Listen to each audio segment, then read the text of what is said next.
Good evening, everyone. I am Lakshay Gupta, and I warmly welcome all of you to our very first webinar, Navigating Articleship in the Top Firms of India.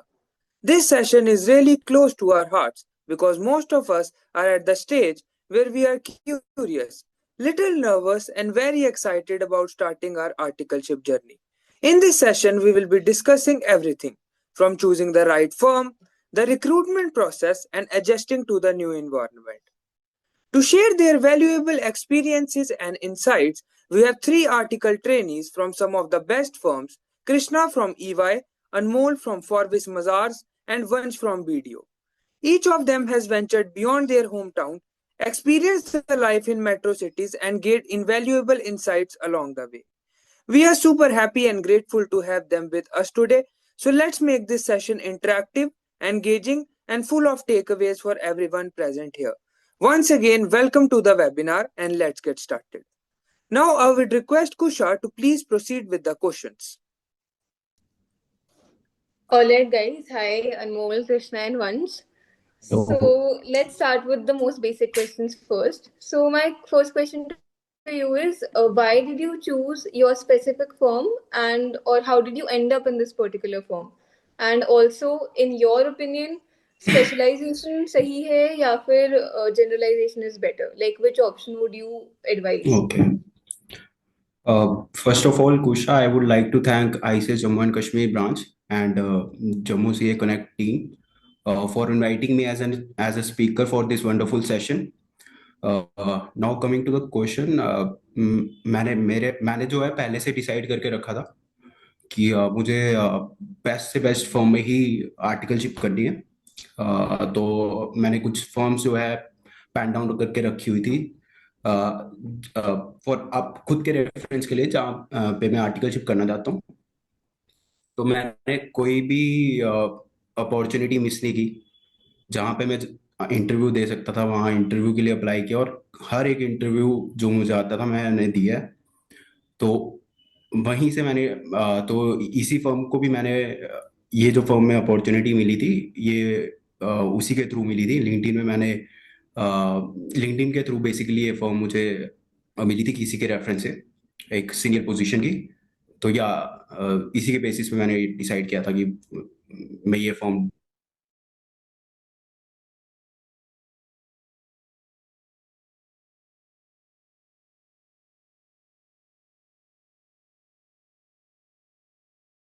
मुझे ऐसा लगता है एक subjective question है।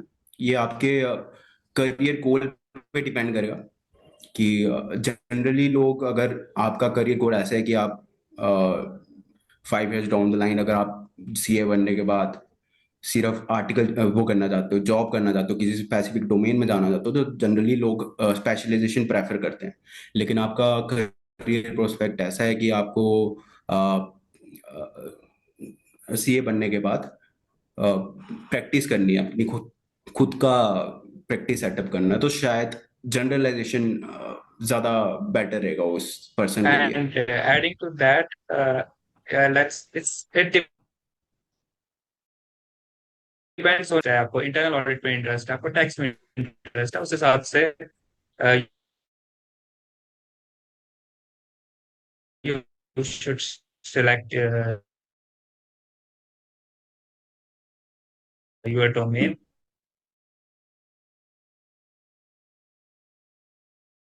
अगर वही अगर करता है, so yeah, obviously you should choose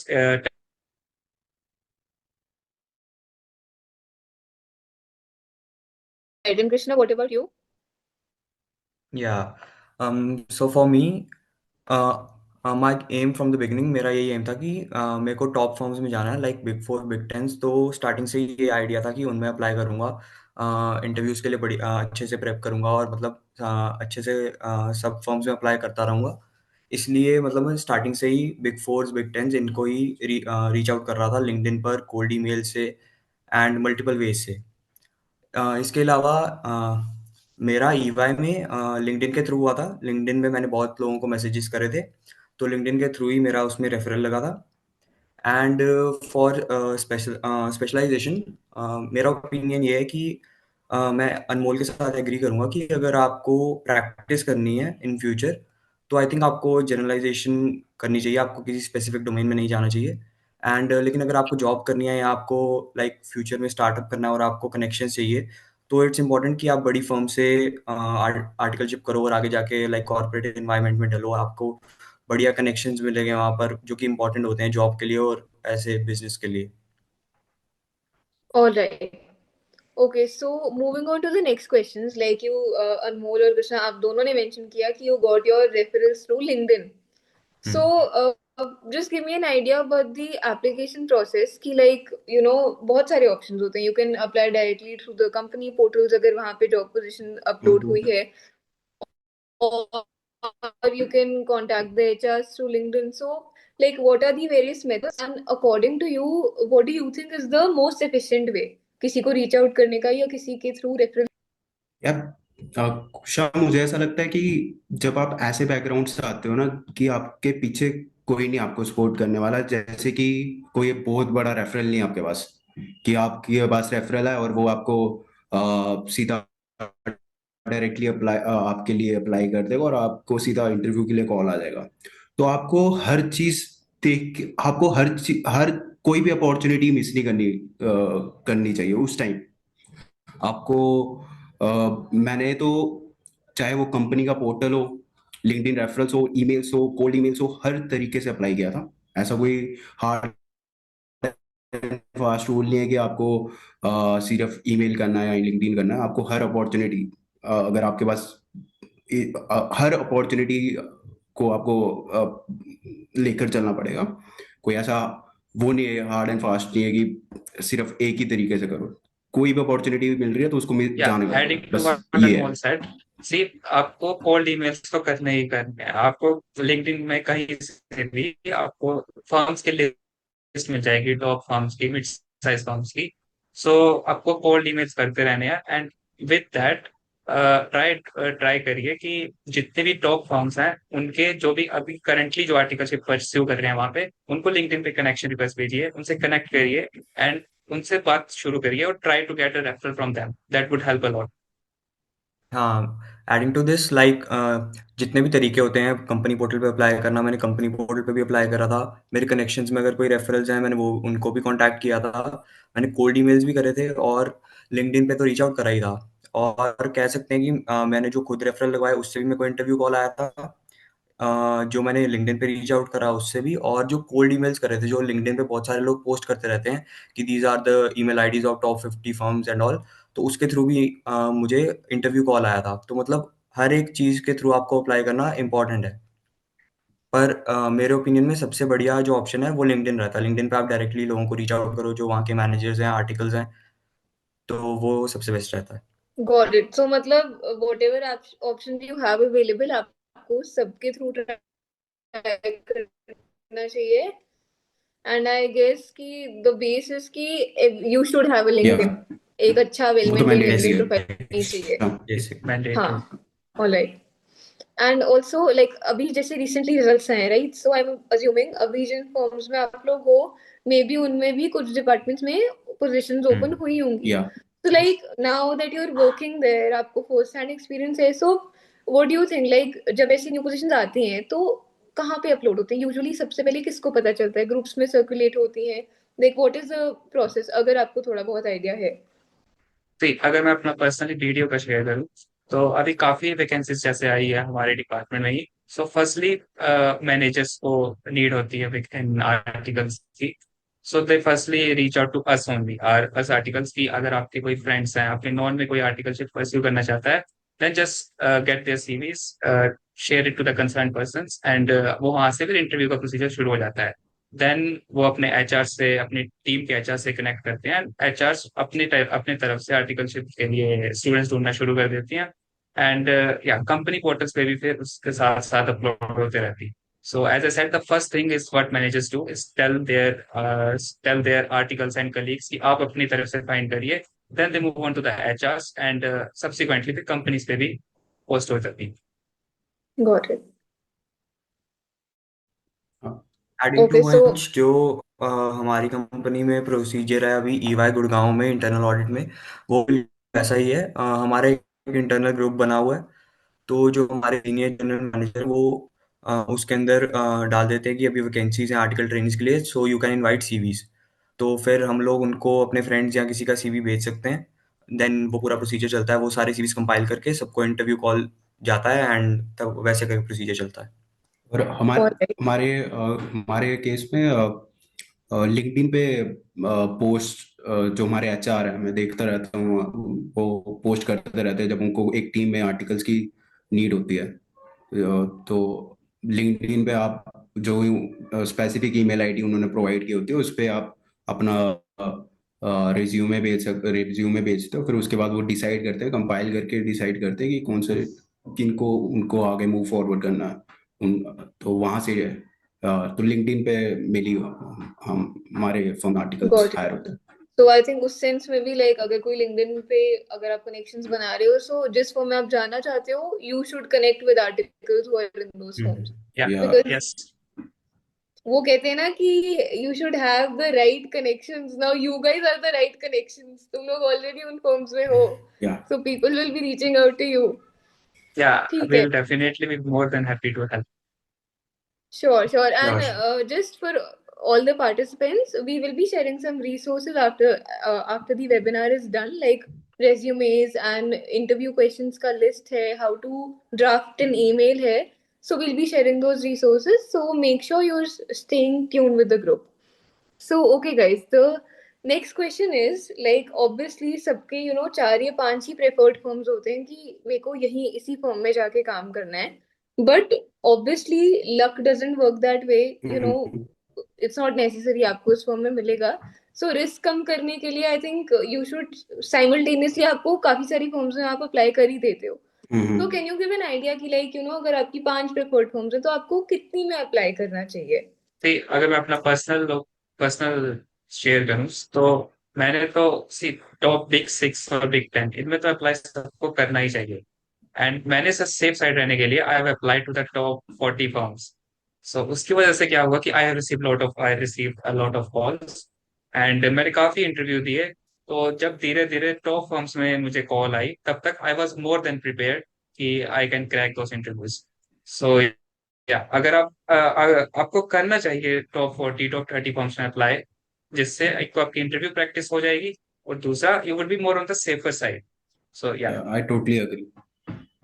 हाँ, क्योंकि अगर आप लाइक टॉप 40 में अप्लाई करोगे, भले ही आपको उनमें जाना नहीं है, लेकिन it will be like a mock interview, आपकी प्रैक्टिस हो जाएगी। सो इट्स बेटर कि आप ज़्यादा से ज़्यादा इंटरव्यू दो, भले ही आपको फर्म में जाना है कि नहीं। और गॉट इट। कब हाँ, तो आपका एक क्वेश्चन आंसर इंटरव्यू के लिए अच्छा प्रैक्टिस हो हाँ, जाएगा। ये बहुत सारे स्टूडेंट्स और कैंडिडेट्स गलती करते हैं कि वो सिर्फ बिग फोर के पीछे ही भागते रहते हैं, या बिग 10 के पीछे, जिसकी वजह से क्या होता है कि एट द एंड उनको अपॉर्चुनिटी मिल भी जाए बिग फोर में इंटरव्यू की, लेकिन उन्होंने मॉक इंटरव्यूज ही नहीं दिए होंगे, कभी इंटरव्यू नहीं दिया होगा, तो वहां पे फंबल कर देंगे। इससे अच्छा फंबल करना है तो वहां पे दो जहां पे तुम जाना ही नहीं चाहते, जैसे छोटी फर्म में इंटरव्यू दे दो, किसी मिड साइज में इंटरव्यू दे दो, वहां से तुम्हारी प्रैक्टिस हो जाएगी, तो ये बहुत फायदा होगा। तो ये ऐसी गलती कभी नहीं करनी कि सिर्फ बिग फोर के पीछे ही भागे रहो, क्योंकि बिग फोर का एक सिलेक्शन क्राइटेरिया बहुत मतलब ऐसा कॉम्प्लेक्स क्राइटेरिया उनका, ऐसा नहीं है कि सबको ले लेंगे वो, गॉट। तो वो तुम्हें देख के चलना पड़ेगा। ठीक है। एंड लाइक अब जैसे ये तो बात हो गई कि how many firm should you simultaneously apply to. तो similarly within a firm also बहुत लोग क्या करते हैं कि instead of just getting a referral through one person, they reach out to multiple people उसी एक फॉर्म में अपने प्रेफर्ड डोमेन में। सो मतलब is that a good way to go about it? Like उससे फायदा होता है या is it a bad thing? Like उससे आपको नुकसान होता है? तो इस पे मैं अपना एक पर्सनल एक्सपीरियंस शेयर करता हूँ। So I was applying to this ASA firm, I hope आपको नाम पता होगा ASA, and the Baker Tilly की वो एसोसिएट है। सो उसमें आई मैंने जब एक लिंक्डइन कनेक्शन के आर्टिकल्स, लिंक्डइन से आर्टिकल्स अप्लाई किया था, so I didn't receive any call और टैग। मैंने फिर दूसरे से किया, डोंट रिसीव एनी कॉल और टैग। ऐसे करते करते जब मैंने पांचवें आर्टिकल से किया, then I received a call, and even जब मैंने इंटरव्यू दिया, तब मैनेजर इवन टोल्ड मी कि आपका सीवी मेरे पास 5 बार ही आया है। सो या तो दैट डेफिनेटली हेल्प। ऐसा नहीं है कि आपको नहीं करना चाहिए, यू शुड डेफिनेटली, जितने भी आपको कनेक्शंस हो उन सबको बोलिए कि आप मेरा सीवी शेयर कीजिए। Yeah I totally agree.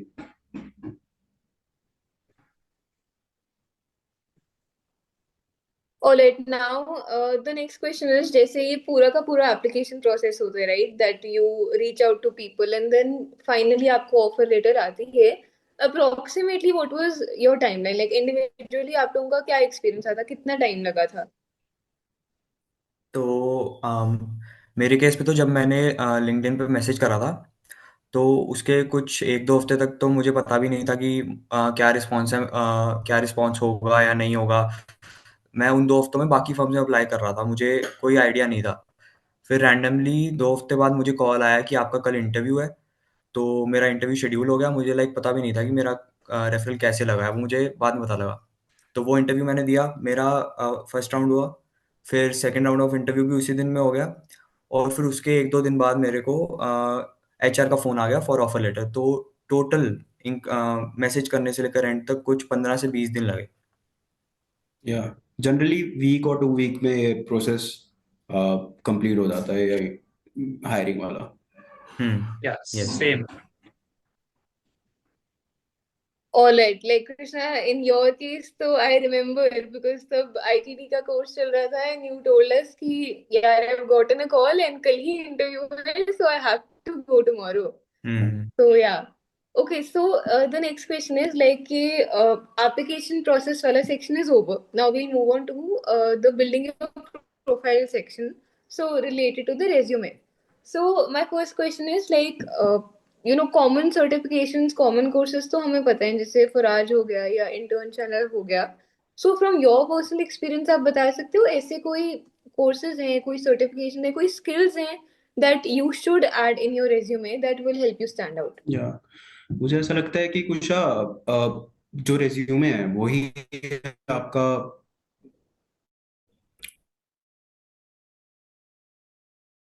First impression आप रिज्यूमे क्रिएट करो। उसके लिए आप सर्टिफिकेशंस कर सकते हो, ये तो कॉमन आप बताया कि फॉर आज वो हमने भी ऐड किया, आप ऐड कर सकते हो, जो एक एडवांस लेवल सॉफ्टवेयर है। फिर उसके बाद मुझे ऐसा लगता है रिज्यूमे में आप एक्स्ट्रा करिकुलर एक्टिविटीज ऐड कर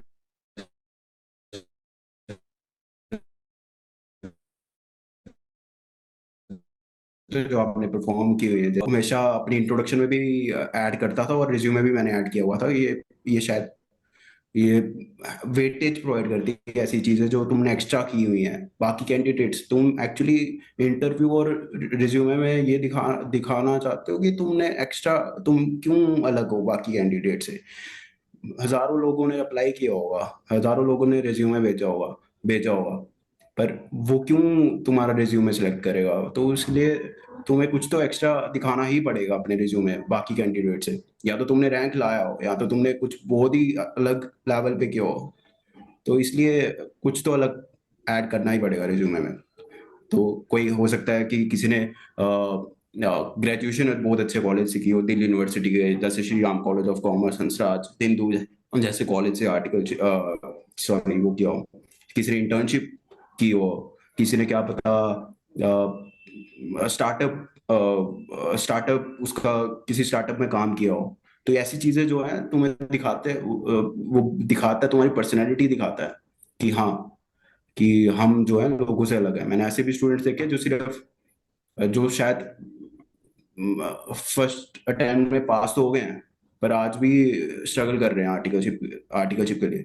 क्यों? क्योंकि उनके पास कुछ नहीं है और कुछ बताने को। मतलब सी एंटर तो सबने क्लियर किया ना, तो इसलिए ये जरूर मतलब तुम्हें डिसाइड करना पड़ेगा तुम एक्स्ट्रा क्या डाल सकते हो अपने रिज्यूमे में। तो यार यही आंसर है मेरे हिसाब से। इसके And अलावा मतलब आपका जो रिज्यूमे है उसमें लाइक फॉर एग्जांपल कुछ बेसिक चीज़ें तो होनी ही चाहिए। लाइक मैं तो सजेस्ट करूँगा कि माइक्रोसॉफ्ट एक्सेल का अगर आप कोर्स कर लेते हो तो वो बहुत ही बेटर होगा। लाइक मैंने यूडेमी से माइक्रोसॉफ्ट एक्सेल का कोर्स किया था जिसमें बेसिक से एडवांस तक पूरा एक्सेल समझाया था। तो उसमें मैं अपने इंटरव्यूअर को ऐसे बता सकता था कि मुझे पिवट टेबल्स आते हैं, मुझे वी लुकअप आता है। तो लाइक वो लोगों को लगता है कि चलो इसको कुछ बहुत बेसिक फॉर्मूलाज जो हमारे आर्टिकलशिप में यूज़ होंगे वो आते हैं। तो वो भी हमें एक एज प्रोवाइड करता है।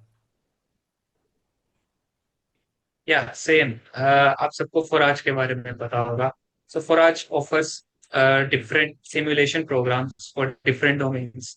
आप सबको वो कोर्स तो करने ही करने हैं। वो आपको जब अपने रिज्यूमे में डालेंगे तो दैट शोज कि या आप अपनी आर्टिकलशिप के उस पर्टिकुलर काम के लिए आप पहले से ही खुद को तैयार कर रहे हैं। That shows a good impression. And including all for आज MS एक्सेल, पावर BI, और भी अगर आपको कोर्स है जो आपको लगता है कि आपको हेल्प करेंगे आपकी फ्यूचर जर्नी में, तो you should definitely do that. Alright, so like तुम तीनों ने कुछ कुछ सर्टिफिकेशन कोर्सेज के बारे में बात की। If you had to give like 2-3 suggestions, like अब तुम लोगों को काम करते हुए a few months have passed, so based on whatever work you have done, ऐसी कोई particular softwares हैं, कोई applications हैं which are commonly used, जिनसे फायदा होगा if you already know all these applications? जैसे आई थिंक एक्सेल कृष्णा ने मेंशन किया, अनमोल ने भी मेंशन की एक दो चीजें। So if you can mention like them once, तो मैं एक बार I just create a summary. See देखो आप मेरे हिसाब से तो किसी भी फर्म में जाइए, किसी भी डोमेन में जाइए, Excel is the most important thing. Yeah Excel तो आपको एब्सोल्युटली। अगर आप सीखेंगे, आपको एक डेफिनेटली बहुत बड़ा एज मिलेगा अगर आपको एक्सेल पहले से ही आता होगा।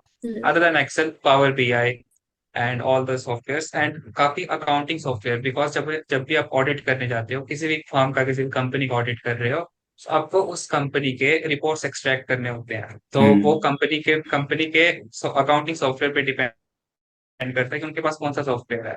तो अगर आप 2-3 सॉफ्टवेयर जैसे टैली, बिजी, सैप, सैप बड़ी ऑर्गेनाइजेशंस में काफी यूज होता है, और अगर आप इनका एक ओवरव्यू पहले से ही लेके रखेंगे तो that would definitely help. I totally agreed वंश कुशा। और मुझे ऐसा लगता है कि बाकी ये पावर भी है, ये बाकी सब टैली सैप ये सब छोड़, ये छोड़ भी दो ना तो चलेगा, लेकिन एक्सेल ऐसी चीज है जो मैंडेटरी है। सब काम मेरा, मैं अगर स्टैट्यूटरी ऑडिट डोमेन में हूँ तो मेरा डे टू डे पूरे दिन सिर्फ एक्सेल पे ही काम है। तो अगर तुम्हें एक्सेल आता है ना तो आधा काम वहां पे ही खत्म हो जाता है। तो एग्जैक्टली। एक्सेल तो मस्ट है। पूरी आर्टिकलशिप में मेन सिर्फ एक्सेल ही चलेगा, आप हर चीज में आपको एक्सेल ही हाँ यूज करना है। तो एक्सेल बहुत हाँ। अच्छे से आपको आए और तो बहुत फायदा है। और ऐसा भी नहीं है कि एक्सेल कोई ऐसी चीज है कि हम, जब मैं एक्सेल सीख रहा था, जब मतलब बेसिक्स जान रहा था, तो मुझे ऐसा लगता था एक्सेल क्या है, 1-2 दिन का ही होगा। लेकिन जिसको ऐसा लगता है कि मेरे को एक्सेल आता है, उसको भी नहीं आता है। एक्सेल इतना वास्ट है। तो एक्सेल किसी को नहीं आता है बेसिकली। मैं इस पे एक्सेल। ऐड करना चाहूंगा।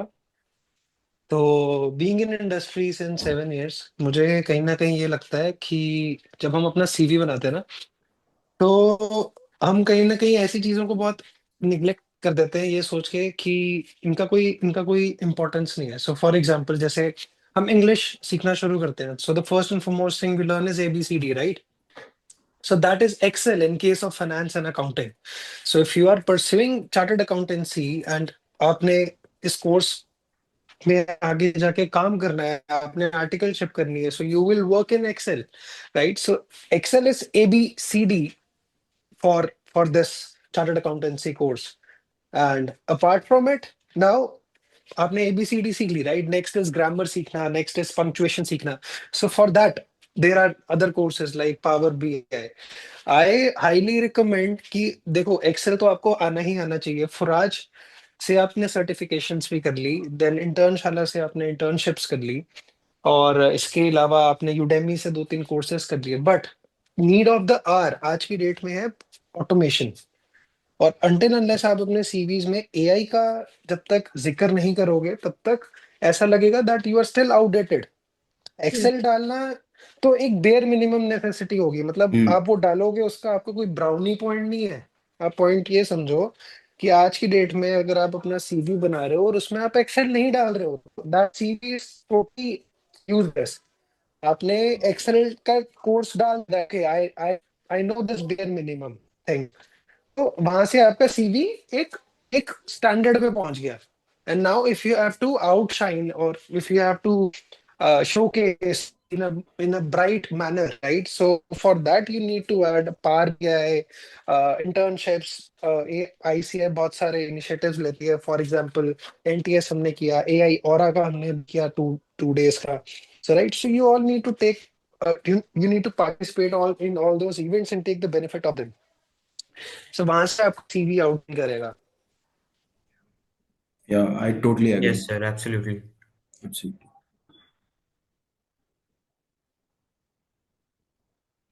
Kusha, Kusha, you you are mute. are on mute.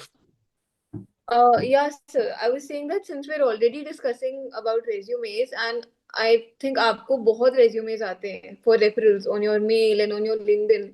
So you must have seen people make a lot of, common mistakes. So ऐसी कोई tips you have like do's and don'ts जो आपको अपने resume के लिए ध्यान रखनी चाहिए? Yes, Kusha. So there are a lot of mistakes that people usually do.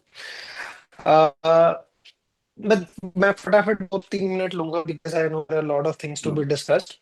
Okay. So firstly मैंने ये चीज देखा है whenever we seek a referral, ठीक है, हम जैसे मुझे मेल आती, मैंने अपनी मेल्स कहीं ना कहीं से मेरी मेल ऐसे लीक हो जाती है and then I receive emails that sir kindly refer me for this and this position and a lot of people reach out to me through LinkedIn as well कि sir please make provide me a referral, I work in Deloitte and मुझे Deloitte की articleship के लिए काफी ज्यादा referrals आते रहते हैं. So what they do is they simply attach their CV, hi sir please refer me full stop, enter regards X Y Z, subject में लिखेंगे आर्टिकलशिप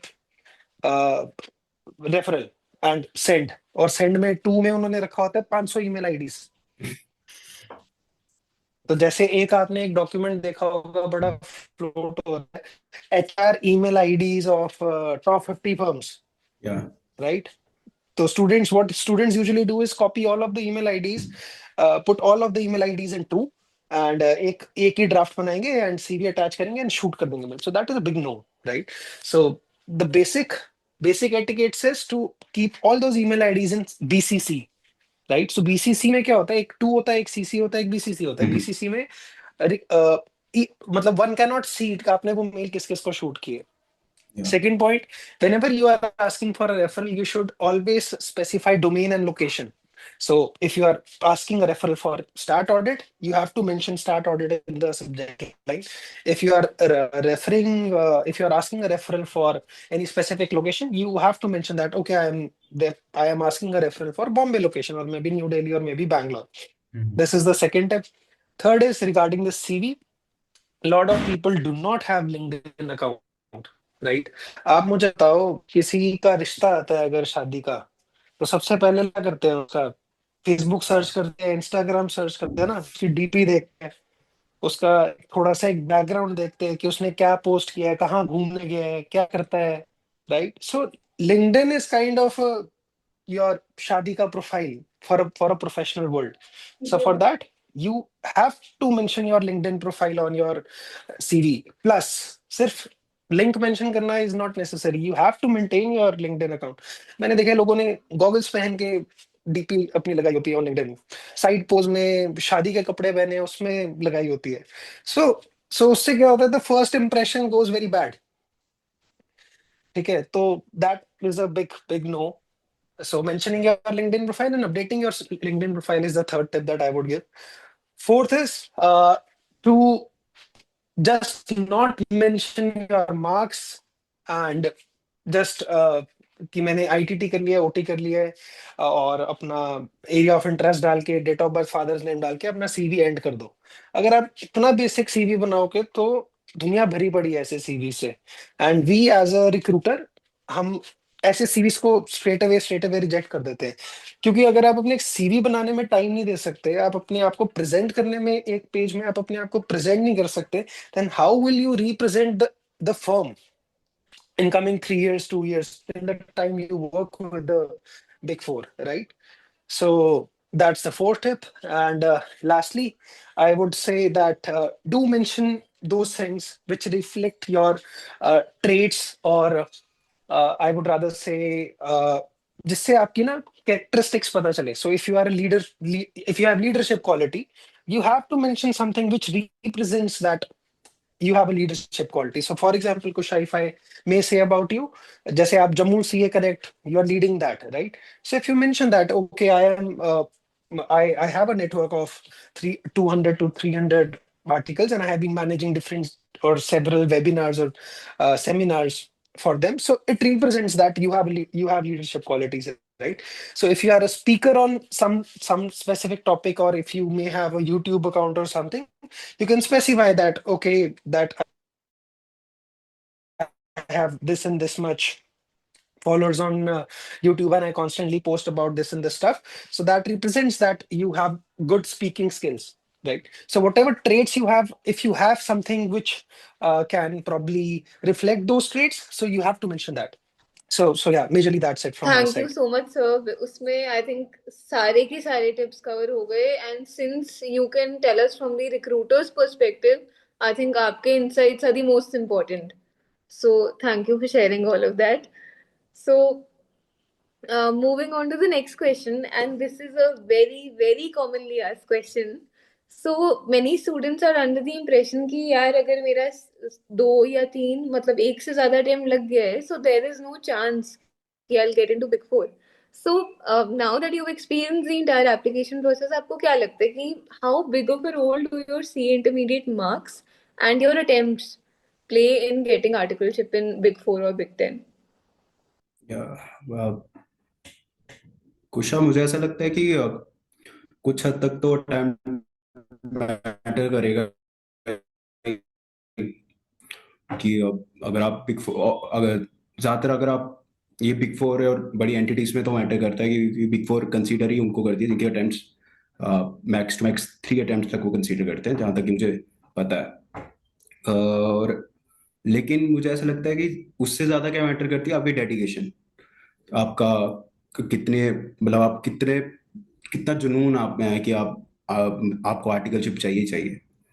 तो मुझे भी अटेम्प्ट लगे हैं, तो फिर भी मैं आज top 10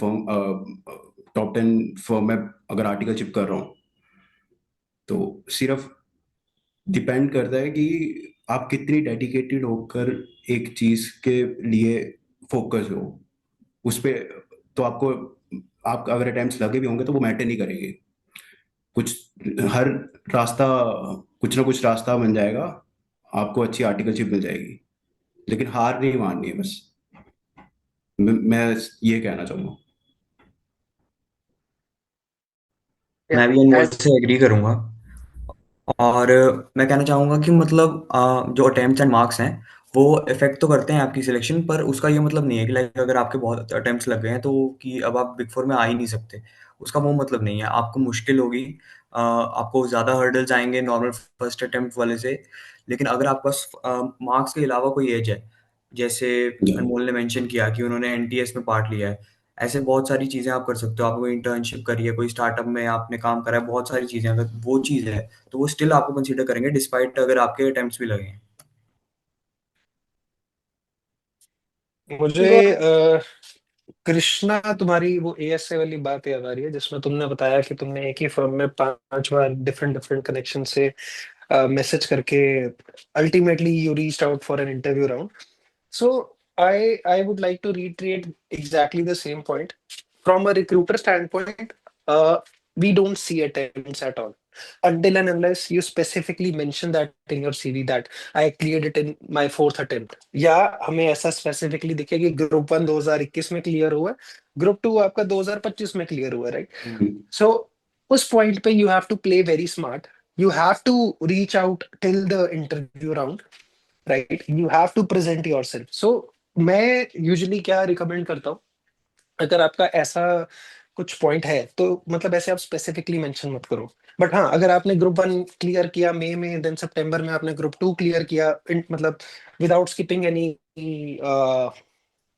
attempt, so you can play smartly and right all groups are cleared in first attempt, right? उसमें आप झूठ भी नहीं बोल रहे हो और उसमें आप कुछ ऐसा छुपा भी नहीं रहे हो, and that add weightage to your CV. तो एंड इफ इट्स नॉट, आपने 1-2 अटेम्प्ट स्किप किए हैं और उसके बाद फिर अटेम्प्ट दिया, फिर क्लियर हुआ, you need not to mention that separately. आप सिंपली मेंशन करो ग्रुप 1 ये क्लियर हुआ, उसमें जितनी एग्जाम्पशन आई वो आप आगे मेंशन करो, ग्रुप 2 इसमें अटेम्प्ट में क्लियर हुआ और आगे एग्जाम्पशन आई वो मेंशन करो.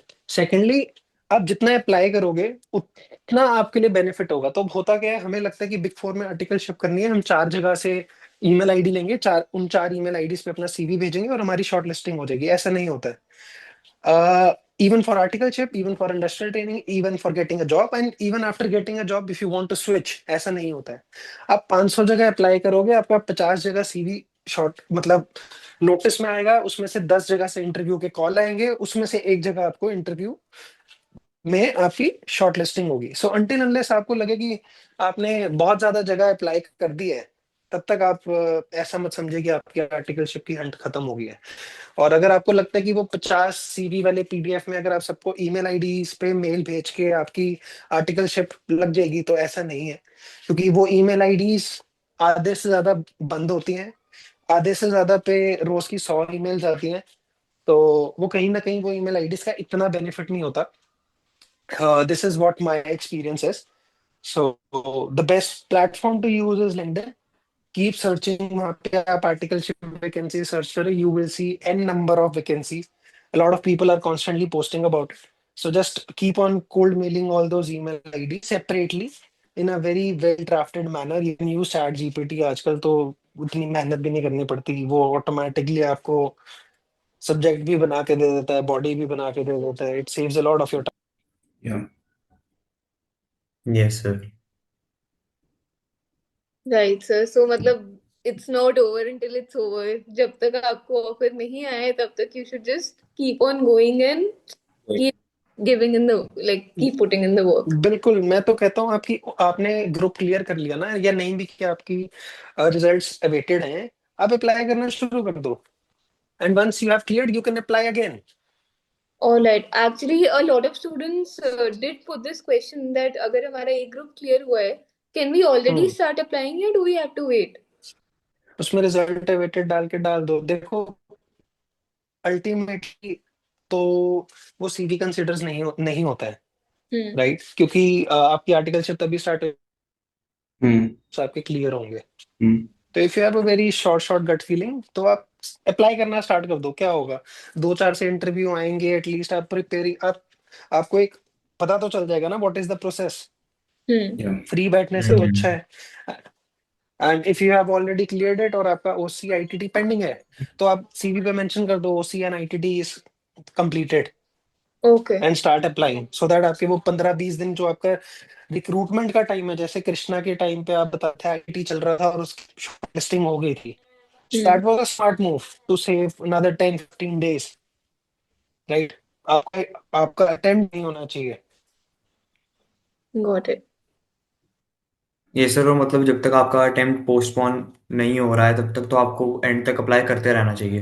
जैसे हम्म हम लोगों का अक्टूबर में लास्ट था, तो हम तीनों एंड तक अप्लाई कर रहे थे। हमने सोच रखा था कि अक्टूबर तक तो अप्लाई करते ही रहेंगे। Yes. Got it. And I think regarding the marks and the attempts question, I think सबका एक separate skill set होता है. So if you're lacking in one area, then you can make up for it through your other qualities. I think absolutely resume will be the best. Exactly. वो तो आपका best ही होना चाहिए। बाकी the other things I think वो composition सबका अलग होता है। somebody will be good at speaking, some किसी का इंटरव्यू बहुत अच्छा जाएगा, किसी का एक्सपीरियंस बहुत अच्छा होगा। So okay, so basically even if आपके मतलब 2-3 अटेम्प्ट्स लगे हैं, you should not have that in mind कि आप अप्लाई नहीं कर सकते हो बिग फोर में। You should apply and give it a shot. Yes. Yes yes. All right.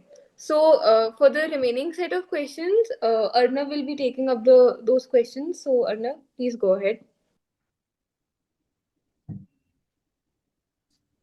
Hi, hi, hi. Dear all, a warm welcome to all of you for joining this webinar together. Thank you, Sanchit sir, for taking the time to be a part of this webinar. Looking forward to a great session ahead. तो मेरा तुम तीनों से एक मतलब जो एक common question जो काफी बच्चों ने पूछा भी है कि काफी बच्चों को सिलेक्शन प्रोसेस ही नहीं पता बड़ी फर्म्स का, बिग फोर का, बिग सिक्स का, कि वो होता क्या है। तो can you please walk in through each phase of selection process, क्योंकि तुम लोगों के पास वो तुम उस स्टेज से गुजर चुके हो, please. See, from the time you apply to the firm, whether through LinkedIn, through the company portal, or through any form, selection process तब से शुरू हो जाता है जब आपको एक कॉल आता है, that call would be from HR. वो आपसे जनरल जनरल क्वेश्चंस पूछेगी, like your name, which attempt you cleared, and generally आपकी वो कम्युनिकेशन स्किल चेक करेगी। And after that she will tell कि आपका इंटरव्यू कब शेड्यूल हुआ है। And then begins the technical round, जो जनरली एक मैनेजर लेता है, एंड आपसे वो टेक्निकल क्वेश्चंस पूछता है, and the technical questions depend on which domain you have taken. So अगर आप स्टैट ऑडिट लेते हो तो आपसे उसके रिलेटेड क्वेश्चंस आएंगे, टैक्सेशन डोमेन लेते हो तो उससे रिलेटेड क्वेश्चंस आएंगे, and once you clear the technical round, then काफी फॉर्म्स में there is another round called the partner round. यहाँ आपसे डायरेक्टली फॉर्म के पार्टनर आपसे केस स्टडी बेस्ड क्वेश्चंस पूछेंगे और आपकी एक problem solving and analytical skills वो स्किल सेट आपके चेक करेंगे। एंड इन 3 राउंड्स के बाद भी काफी फॉर्म्स में और राउंड्स होते हैं, ग्रुप डिस्कशंस वगैरह होती हैं। एंड या ये 3 तो मेन राउंड होते हैं, आप एक्सपेक्ट करिए कि ये 3 राउंड आपको फेस करने पड़ेंगे। एंड जब once you clear all 3 rounds, then you will receive a call from HR that you have been selected, and then वो आपका onboarding procedure start हो जाता है। Yeah. Absolutely agree. इसमें मैं अपना पर्सनल एक्सपीरियंस ऐड करना चाहूँगा। जैसे मैंने तो मल्टीपल फर्म्स में अप्लाई किया था, तो मेरे मोस्टली जितने भी इंटरव्यू हुए, सबसे पहले तो एचआर इंटरव्यू जो होता है वो टेलीफोनिक ही होता है। लाइक डायरेक्ट एचआर का कॉल आता है एंड वो हमसे नाम एंड अदर कॉन्टैक्ट डिटेल्स जो हमने रिज्यूमे में लिखी हैं वो वेरीफाई करती है और हमसे नंबर ऑफ अटेम्प्ट्स वगैरह पूछते हैं। उसके बाद फिर वो हमारा technical round of interview schedule करते हैं। तो मेरे मोस्टली जितने भी इंटरव्यू हुए हैं वो सब टेक्निकल ही हुए हैं। मतलब उसमें लाइक मेरा डोमेन अगर इंटरनल ऑडिट है तो वो मल्टीपल उसमें क्वेश्चंस पूछ रहे हैं अकाउंट से, जीएसटी से, टैक्सेशन से, मतलब मल्टीपल। एंड उसके अलावा मेरा एक पार्टनर राउंड हुआ था, वो ईवाई में नहीं किसी और फर्म में हुआ था। तो वो भी एकदम एचआर इंटरव्यू की तरह ही था। उन्होंने बहुत ही आराम से और बेसिक तरीके से मेरे से बात करी, लाइक बेसिक क्वेश्चंस कि आप 1 साल के बाद छोड़ तो नहीं दोगे, इंडस्ट्रियल ट्रेनिंग के लिए तो नहीं चले जाओगे, एंड इस तरीके के बेसिक से क्वेश्चंस पूछे। वो भी बहुत ईजी था। बस मेन जो है वो टेक्निकल राउंड ही होता है जिसमें वो पूरा आपका सी इंटर का सिलेबस जो है उसको डीप से डीप जाके आपको बहुत ज्यादा डीप क्वेश्चंस पूछते हैं हर एक सब्जेक्ट से। तो मेन वही Yeah. राउंड होता है। Yeah. और मैं ये ऐड Okay. करना चाहूंगा कि जो एचआर राउंड होता है उसमें बेसिकली आपकी पर्सनैलिटी को जज किया जाता है। कि जो एचआर है वो ये जानना चाह रहा होता है कि आपके पास इतनी बेसिक कम्युनिकेशन स्किल्स है भी है कि आप हमारे कॉर्पोरेट इन्वायरमेंट में एडजस्ट कर सकते हो। सिर्फ वो फॉर्मेलिटी के लिए आपका एचआर राउंड लिया जाता है। फिर उसके बाद टेक्निकल राउंड होता है जो सबसे ज्यादा मेन राउंड होता है, जिसमें पूरा आपके सी एंटर का सिलेबस या आपके रिज्यूमे से कुछ भी पूछ सकते हैं। फिर उसके बाद अगर एम एस एक्सेल जैसे आपने मेंशन किया हुआ तो एम एस एक्सेल का कुछ भी फॉर्मूला पूछ सकते हैं आपको, कुछ भी। मतलब उस टेक्निकल इंटरव्यू ही आपका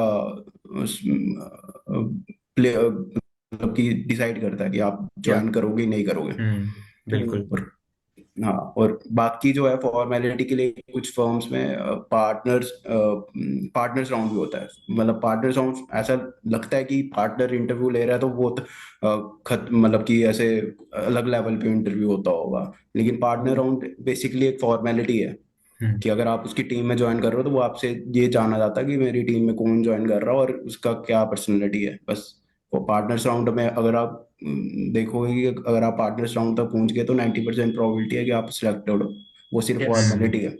बिल्कुल। हाँ। जैसे आजकल क्या है कि बच्चों को इंडस्ट्रियल ट्रेनिंग में काफी ज्यादा एक है पैशन की इंडस्ट्रियल ट्रेनिंग करनी है। तो ड्यूरिंग एचआर इंटरव्यू या ड्यूरिंग ऐसे कोई इंटरव्यू, तो do we need to mention कि हम आपकी फर्म में 1 साल काम करेंगे, then we have to take a leave और will do the industrial training, वैसा कुछ हमें करना चाहिए नहीं या नहीं नहीं? नहीं, ऐसा कुछ नहीं करना चाहिए। अगर आप पहले से ही मेंशन करोगे, देखो कोई भी फर्म अगर तुम्हें ले रही है ना, हायर कर रही है ना, हम्म, तो सबसे पहले तो मैं बताना चाहता हूँ, मैं अपने पर्सनल एक्सपीरियंस बताऊं तो हम्म, एक आर्टिकल को हायर कर मतलब कि कोई भी नहीं चाहता है, मतलब आर्टिकल हायर करें हम, कोई भी हम्म, नहीं चाहता है। हम सिर्फ मतलब कि काम करने आए हैं और मतलब अब हमने काम सीखा उनसे, उल्टा हम चाहते हैं कि हम वो ज्वाइन करें, काम सीखें। अब 1 साल में तुमने काम भी सीख लिया उनसे, उनका रिसोर्स सारा यूज कर लिया, अब तुम उनको बोल रहे हो कि चलो अब मैं इंडस्ट्रियल ट्रेनिंग जा रहा हूँ, तो वो तो सामने से ही तुम्हें मना कर देंगे नहीं अगर तुम इंडस्ट्रियल ट्रेनिंग जाने वाले हो। तो पहले अगर तुम पहले ही बता दो कि मैं इंडस्ट्रियल ट्रेनिंग जाने वाला हूँ, फिर तो चांस ही नहीं है कि तुम्हें वो कंसिडर भी करेंगे। लेकिन ये है कि अगर तुम्हारा इंटरेस्ट है इंडस्ट्रियल ट्रेनिंग जाने का तो तुम एब्सोल्युटली ट्राई कर सकते हो और जाना चाहिए अगर तुम्हारा इंटरेस्ट वहाँ है। लेकिन पहले रिक्रूटर को कभी नहीं बताना चाहिए कि हाँ मैं, अगर वो पूछता भी है कि तुम हम्म, इंडस्ट्रियल ट्रेनिंग के लिए जाओगे तो उसको बोलना नहीं, नहीं जाइए। वो कोई नहीं चाहता, कोई रिक्रूटर नहीं चाहता कि 1 साल हम इस पे इन्वेस्ट करें, इसको काम सिखाएं और ये 1 साल बाद बोले कि हाँ मैं चला। ऐसा कोई नहीं चाहेगा। बट जब जैसे 1 साल की जब आर्टिकलशिप कंप्लीट हो जाती है, देन वो प्रिंसिपल क्या हमें एनओसी प्रोवाइड करेगा बड़ी फर्म्स का पर्टिकुलरली, क्योंकि तुम लोग अभी बड़ी फर्म्स में हो, तो वो एनओसी प्रोवाइड करेगा कि आप इंडस्ट्रियल ट्रेनिंग करो जाके? उसका क्या देखो प्रोसेस होता है, क्योंकि काफी बच्चों को इंडस्ट्रियल ट्रेनिंग जाना है, और ये one of the most common question था जो वेबिनार के उसमें आया भी था। देखो मुझे ऐसा लगता है कि जो बड़ी फर्म्स होती है ना, हम्म। वो ज्यादा रूल्स, वो ऐसे नहीं है कि अपनी मर्जी से नहीं काम करते, उनको रूल्स के अंदर काम करना पड़ता है। तो अगर आईसीआई का ये रूल है कि अगर एक स्टूडेंट चाहे या एक फर्स्ट ईयर आर्टिकलशिप के बाद ज्वाइन कर सकता है इंडस्ट्रियल ट्रेनिंग, हम्म। तो जनरली मेरा ये एक्सपीरियंस है कि कोई मतलब बड़ी फर्म तो नहीं मना करती है कि तुम नहीं जाओ। ऐसा मैंने बहुत कम देखा है कि कोई बिग फोर या बिग टेन जैसी फर्म जो है अपने आर्टिकल्स को मना कर रही है कि नहीं तुम जाओ। और उसके बाद ये उससे भी ज्यादा मैटर करता है तुम्हारी टीम पे, तुम्हारे मैनेजर पे, कि वो तुम्हें जाने देता है कि नहीं जाने देता है। उस पे भी डिपेंड करता है कि तुम्हारी टीम हम्म। तुम्हें अलाउ कर रही है कि नहीं कर रही है। लेकिन ये तो आईसीए के रूल्स के अंडर है। अगर वो नहीं जाने दे रहे तो इसका मतलब वो रूल्स डिफाई कर रहे हैं। हम्म। जैसे ये एक क्वेश्चन था कि मतलब कि एक बच्चा जब वो अभी फ्रेशली इंटर से वो क्वालिफाई हुए हैं, फाइनल में आया है, तो हाउ ही और she can learn, how he और she can build his communication skills, क्योंकि सीए में लैक करते कम्युनिकेशन स्किल्स ऐसे, बट आईसीआई में प्रोवाइड करता है OC and IT. But I think 15 days is not enough पर, एंड हमें अपनी communication skills for the interview itself, तो वो हम आप तुम लोगों ने कैसे मतलब एनहांस की अपनी कम्युनिकेशन स्किल्स, मेरे को वो जानना है। See, as you mentioned, the OC training that ICI provides.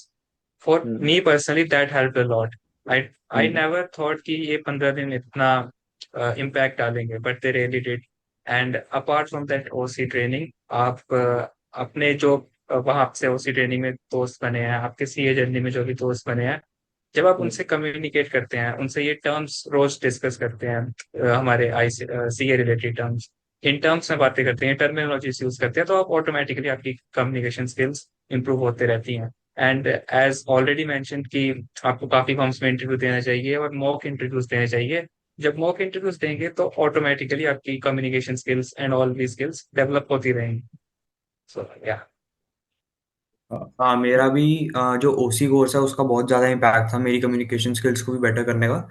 Like orientation course में एक हमें अपॉर्चुनिटी मिलती है कि हम अपने कंफर्ट जोन से बाहर जाके न्यू न्यू चीज़ें ट्राई करें, हम प्रेजेंट करें अपने आप को, अपना इंट्रोडक्शन दे, रोज़ इंट्रोडक्शन देना अपना, और अलग अलग एक्टिविटीज़ के थ्रू अपनी कम्युनिकेशन स्किल्स इंप्रूव करना। तो स्टार्ट तो वहाँ से हो जाता है, लेकिन उसके बाद जब आपको इंटरव्यू के लिए प्रिपेयर कर रहे हो तो आप कर सकते हो, आप लाइक इंटरव्यू दे रहे हो, अपना जो भी इंट्रोडक्शन है उसको बार बार बोल रहे हो, अच्छे से रिपीट कर रहे हो, अपने आप को रिकॉर्ड कर रहे हो। उस तरीके से आप अपनी कम्युनिकेशन स्किल्स इंप्रूव कर सकते हो। या किसी अपने दोस्त को ही बोल दिया कि तू मेरा मॉक इंटरव्यू ले ले, या फिर आपने मिड साइज फॉर्म में एक इंटरव्यू दे दिया जस्ट मॉक के लिए। उस तरीके से आप अपनी कम्युनिकेशन स्किल्स इंप्रूव कर सकते हो।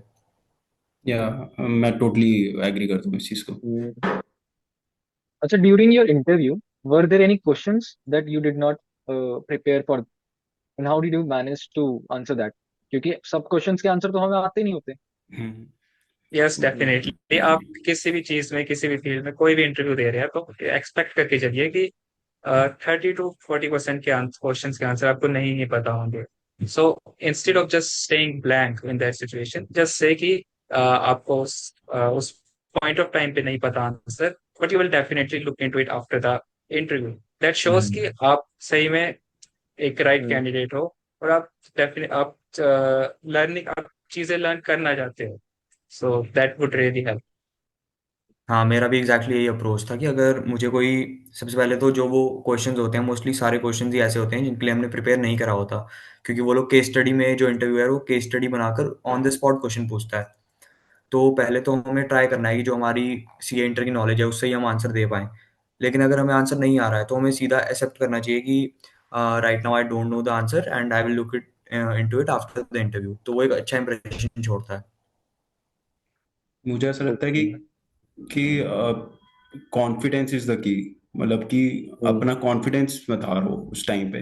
अगर तुम्हें कुछ नहीं भी आता तो उसको एक्सेप्ट करो, और मतलब सबसे पहले तो ये कोशिश करो कि उसके रिलेटेड चीज वो उसके रिलेटेड कोई कंसेप्ट बता दो, या उस मतलब जितनी कोशिश हो सके उतनी करो उसका आंसर सही से सही देने के लिए। चाहे गलत, थोड़ा गलत दे दो तो, लेकिन उस कोशिश करो कि दो। फिर अगर तुम्हें नहीं आता तो तुम बोल सकते हो कि सर मुझे ये क्वेश्चन नहीं आता, और मैं इंटरव्यू के बाद जेन्युइनली इस पे इस क्वेश्चन को कंसीडर करूंगा। लेकिन कॉन्फिडेंस नहीं हारना। कॉन्फिडेंस बहुत बहुत बार ये होता है कि इंटरव्यू जो है जानबूझ के आउट ऑफ सिलेबस क्वेश्चन पूछेगा, कि जिसका उसको पता है कि ये आंसर नहीं दे पाएगा। अब जैसे मुझे याद है, मेरे इंटरव्यू में कुछ फॉर्म कुछ क्वेश्चन था। फॉर्म इंटरव्यू ने क्वेश्चन पूछा था, फॉर्म 3CD क्या है। तो 3CD किसी फाइनल ईयर स्टूडेंट को भी शायद नहीं पता हो। फॉर्म 3CD टैक्स ऑडिट में है, जो अभी मैं कर रहा हूँ। मतलब कि एक बंदा आर्टिकलशिप में कर रहा है, उसको पता है, और वो पूछ रहे हैं सी इंटर के स्टूडेंट को। तो ये सिर्फ वो चेक कर रहे होते हैं कि कॉन्फिडेंस तो नहीं लूज कर रहा ना एक इंसान।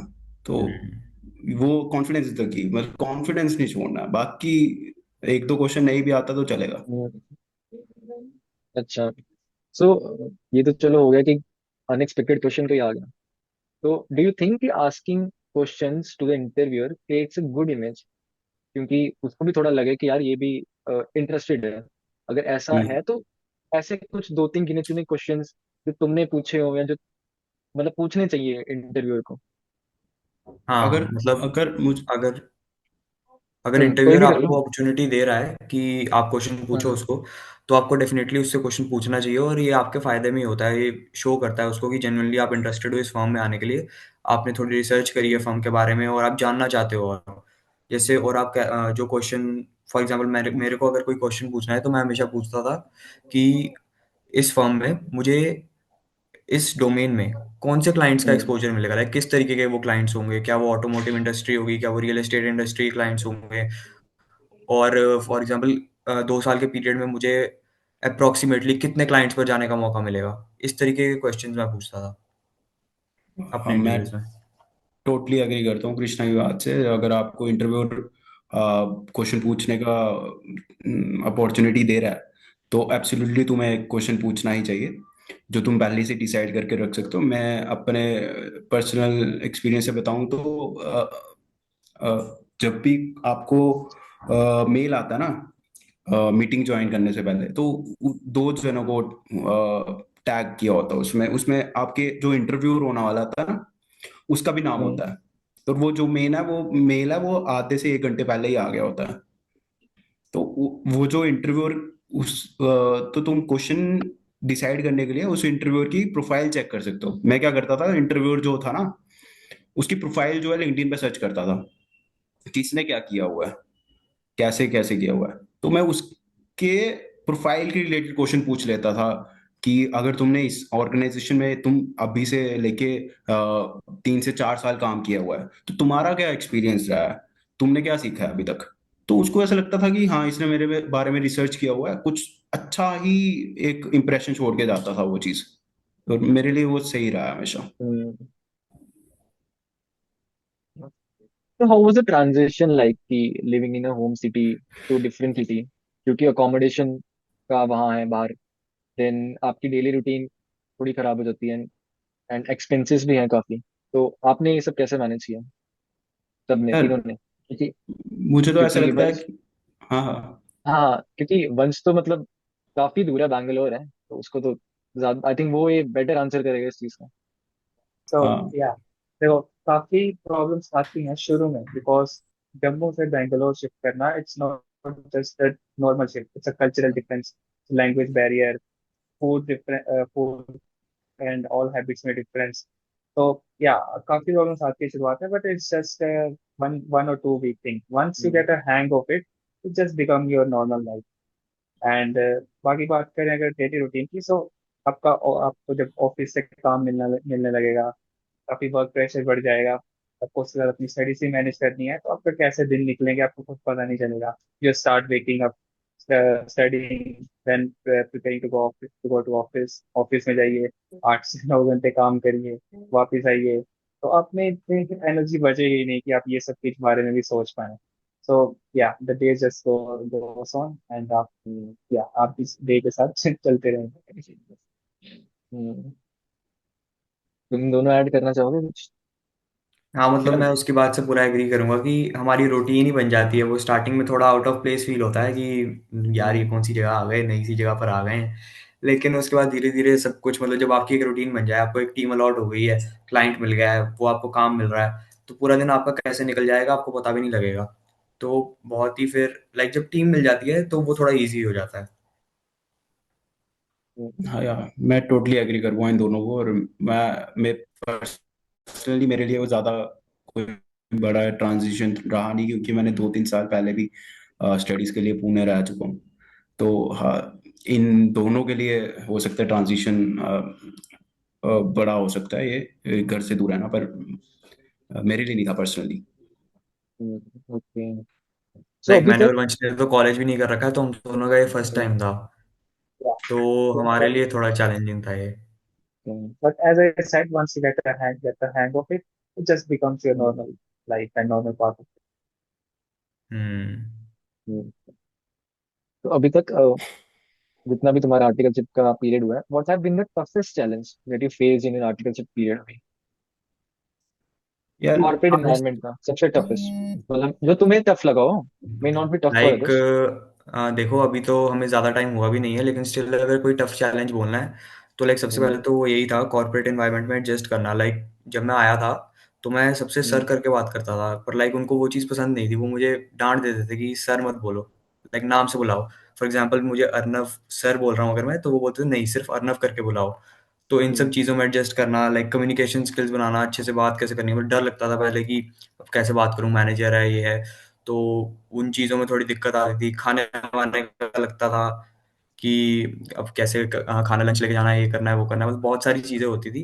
पर अभी मेनली तो थोड़े कम्युनिकेशन रिलेटेड एंड थोड़े कॉर्पोरेट एनवायरनमेंट में एडजस्ट करने वाले चैलेंजेस हैं, और बाकी पढ़ाई मैनेज करने के अभी तो।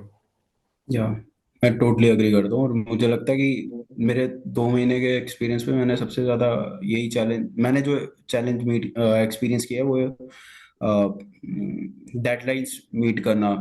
मतलब जो आपको काम मिला हुआ है वो एक स्पेसिफिक पीरियड के अंदर कंप्लीट करके देना। क्योंकि वो जब आप आर्टिकलशिप ज्वाइन कर रहे हो ना, हम्म, तो आपसे कोई हाथ पकड़ के काम नहीं करवाएगा ना आपको सिखाएगा। आप वो एक्सपेक्ट करेगा, आपका मैनेजर, आपका असिस्टेंट मैनेजर, आपका एग्जीक्यूटिव यही एक्सपेक्ट कर रहा होगा, इसको काम आता है। वो हमेशा यही एक्सपेक्ट करके चल रहा होगा, वो सिर्फ आपको बताएगा कि मुझे ये काम चाहिए। अब वो आपको देखना है कि कैसे काम करके देना है। तो ये सबसे बड़ा चैलेंज एक न्यू आर्टिकल ट्रेनी एक्सपीरियंस करेगा अपने मतलब आप जब वो ज्वाइन करेगा। ज्वाइन कर। तो यार या सो ओके। काफी आर्टिकल्स, हम सभी नॉर्मली तो सभी आर्टिकल्स के लिए हमारी प्रोफेशनल जर्नी में ये पहला पॉइंट होता है। सो शुरू में ऑब्वियसली हर चीज में दिक्कत होती है। पहला पहला क्लाइंट जब मिलता है, पहले डेडलाइंस मिलते हैं, पहला लोड मिलता है काम का, बट धीरे धीरे एवरीथिंग इज मैनेजेबल। ओके। सो सब लोग तो आर्टिकलशिप की बात करते हैं, big four, big six, but जो लोग जिसकी बात नहीं करते हैं, हम लास्ट क्वेश्चन हमने उस चीज को लेके रखे हैं कि मेंटल हेल्थ क्या प्रॉब्लम्स आती हैं इस फेज में, from after the results till the final offer letter. So prior to your articleship, when you were in the phase for searching for opportunities, applying to multiple firms, what kind of pressure or stress did you experience? Did you face any health challenge such as anxiety or self-doubt? क्योंकि सब बच्चे face करते हैं same सब, क्योंकि हम सब same level पे सब ये फेस करते हैं। तो आपने इसको कैसे कोप अप किया, मतलब इस चीज को? मुझे ऐसा देखो जब लगता है। आर्टिकलशिप नहीं लग रही थी उस टाइम पर तो ये बहुत ही ज़्यादा हमें चैलेंजेस होते थे, लाइक सेल्फ डाउट हो रहा है कि पता नहीं मेरी नहीं लग रही है क्या, मेरे अंदर ही मतलब क्या रिज्यूमे गलत है, ये है वो है, बहुत सारी चीज़ें दिमाग में आती थी। पर वही है, लाइक उस टाइम पर फ्रेंड्स बहुत हेल्प करते हैं। लाइक हम सारे जितने भी ओसी वाले हैं, हम ऑलमोस्ट रोज कॉल करते थे कि भाई क्या कर रहे हो, कैसे करना है, ये है वो है, रोज इंटरव्यू के क्वेश्चन डिस्कस कर रहे हैं। एक दूसरे को ईमेल आईडीज हम शेयर करते थे कितनी बारी हमने, तो बहुत ही मिलजुल कर हम सब ने बहुत काम किया था उस टाइम पर। और लाइक फ्रेंड्स ने बहुत हेल्प करी थी हमने एक दूसरे की इस फेज में, कि लाइक अकेला ना फील हो किसी बंदे को, और लाइक सब एक साथ चलें। और मेन हमारे सबके दिमाग में यही था कि जब तक आर्टिकलशिप नहीं लगेगी, लाइक हमने पक्का कर लिया था कि बिग फर्म में जाना ही है, तो तब तक हम ट्राई करते रहेंगे। तो वही बात है, उस टाइम पर जितना भी सेल्फ डाउट या एंजाइटी वगैरह है, जब एंड में आपकी बड़ी आर्टिकलशिप लग जाएगी तो सब कुछ सेंस बनाने लगता है और सब कुछ एकदम बढ़िया लगता है। फिर लगता है कि सब वर्थ इट था जो भी हुआ। या हम सब अपने पर्सनल एक्सपीरियंस से कह सकते हैं कि the patience are patience plays the most important role. You have to be patient because it's not just like कि आपका इंटरव्यू क्लियर हुआ, आपने इंटरव्यू दिए and you get selected. No, it not work like, it doesn't work like that. तो you have to be patient because एक दो दिन में आपकी आर्टिकलशिप नहीं लगने वाली, और वो कॉन्स्टेंट फियर कि अगर आप थोड़ा सा भी लेट हो गए, आपका फाइनल का अटेम्प्ट स्किप हो जाएगा। So that that is also a kind of mental pressure. But as Krishna said, keep talking to your friends. Like हम तीनों and और भी हमारे मौसी के friends रोज कॉल पे रहते थे रात को, एंड एक दूसरे के साथ डिस्कस करते थे कि कहाँ तक पहुंची है हमारी progress. So just staying connected with your friends, your family, that would help a lot in reducing your mental pressure and all. Actually जो जिस चीज़ का स्ट्रेस और प्रेशर मैं फील करता था वो इस चीज़ का था कि अगर 1 डेढ़ महीना वेस्ट करने के बावजूद भी मुझे मिड साइज क्या अपनी सिटी में ही आर्टिकलशिप करनी पड़ी, अगर मेरी नहीं लगती आर्टिकलशिप अच्छी फॉर्म में, तो वो जो 1.5 से 2 महीना मैंने वेस्ट कर दिया, वो मेरी सीए फाइनल की स्टडी पीरियड से डिडक्ट हो जाता। मीन्स कि उतनी, अगर मैं 1.5 महीने बाद आर्टिकलशिप ज्वाइन कर रहा हूँ तो समझ लो मेरे को 2 साल आर्टिकलशिप तो करनी है। तो वो जो 1.5 महीना था वो मेरी, उस 1.5 महीने में मैं बाद में प्रिपरेशन कर सकता था जो मैं नहीं कर पाऊंगा। तो इस चीज का सबसे ज्यादा मेरे को स्ट्रेस होता था। लेकिन मुझे लगता है कि इसके लिए आपको इंटरनली मोटिवेटेड रहना पड़ेगा, अपने दोस्तों से बात करनी पड़ेगी, मेडिटेशन कर सकते हो, आप फोकस रहो। जब आप फोकस रहोगे ना कुछ हो ही जाएगा। मैं लास्ट में यही बोलूंगा, जितने भी जो भी कुछ भी कर रहे हैं ना, कहीं किसी चीज के लिए भी प्रिपेयर कर रहे हैं ना, सबसे पहले मैनिफेस्ट करो कि हमें वो करना है और क्लैरिटी लाओ। क्लैरिटी सबसे बड़ी चीज है। लोगों में क्लैरिटी नहीं होती कि हमें क्या करना है। लोग बोलते हैं कि हो गया तो हो गया, वरना मिड साइज में चले जाएंगे, नहीं तो अपनी सिटी में कर लेंगे, छोटी सी फर्म में कर लेंगे। अगर वैसा कुछ है ना तो वैसा होता ही नहीं है। मोस्ट प्रोबेबली अगर तुम दोनों साइड चल रहे हो ना तो तुम दूसरे वाले में सेटल होने वाले हो, कि अपनी ही फर्म में, अपनी छोटी सी फर्म में एडजस्ट होने वाले हो। ऐसा मत करो, एक चीज पे टिके रहो, मैनिफेस्ट करो। सबसे पहले मैनिफेस्ट, अगर आप तुमने मैनिफेस्ट कर लिया ना कि मेरे को यहाँ पे ही करनी है, तो आधा काम वहां पे ही खत्म हो जाता है। तो ये चीज लेकर चलो और हमेशा सही होगा। मैनिफेस्ट से मेरे को सीक्रेट्स बाय रोंडा ब्रायन याद आ गया उसी में। या हम्म। So, guys, I think most of the questions have been covered. So now already we are running a bit late. So, Lakshay, please move forward with the vote of thanks.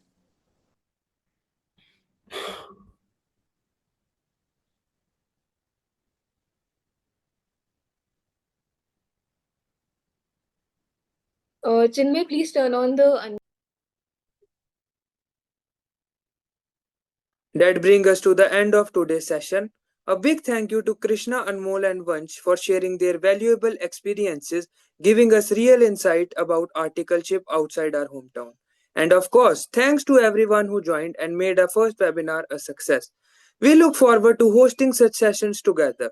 And guys, if you loved our today's session, do like this video, subscribe to our YouTube channel, and hit the bell icon for upcoming videos. Thank you.